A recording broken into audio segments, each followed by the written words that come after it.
দিনহাটা থানায় Dinhata women police স্টেশনে নির্যাতিতা যিনি ভিকটিম গার্ল, যাকে ধর্ষণ করা হয়েছিল শাসক দল ঘনিষ্ঠ এবং টাকা নিয়ে চাকরির প্রতিশ্রুতি দিয়ে একটা অন্য জায়গায় নিয়ে গিয়ে তাকে ধর্ষণ করা হয়েছিল। পরবর্তীকালে মামলা তুলে নেওয়ার জন্য তাকে আবার মারধর করা হয়, সেই নিয়ে এফআইআর হয় এবং পুলিশ প্রোটেকশন নিয়ে আদালতের দ্বারস্থ হয়েছিলেন কলকাতা হাইকোর্টের জলপাইগুড়ি সার্কিট বেঞ্চের মাননীয় বিচারপতি অমৃতা সিনহা। তিনি পুলিশ প্রোটেকশন দিয়েছেন এবং পুলিশ প্রোটেকশন দিয়ে সুপ্রিম কোর্টের যে গাইডলাইন রয়েছে, উইটনেস প্রোটেকশনের আন্ডারে যে গাইডলাইন রয়েছে, সেই গাইডলাইন অনুযায়ী নির্দেশ দিয়েছে এসপি কুচবিহারকে, যাতে কোনোভাবে না ভিকটিম গার্ল অর্থাৎ যে ধর্ষিতা হয়েছেন তাকে কোনোভাবে যাতে না আর কোনো রকম ফার্দার কোনোভাবে তাকে না টর্চারের মধ্যে পড়তে হয় এবং যাতে তাকে পুলিশ প্রোটেকশন দেওয়া হয়।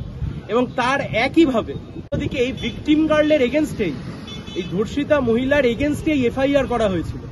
সেই এফআইআরেও নো কোয়ারশিপ অ্যাকশন, অর্থাৎ পরের ডেট অবধি পুলিশ কোনো ব্যবস্থা গ্রহণ করতে পারবে না ধর্ষিতা মহিলার বিরুদ্ধে, এই নির্দেশ পাশ করেছে। আমরা এই নির্দেশকে স্বাগত জানাচ্ছি। পরবর্তী শুনানির জন্য আমরা অপেক্ষায় থাকব।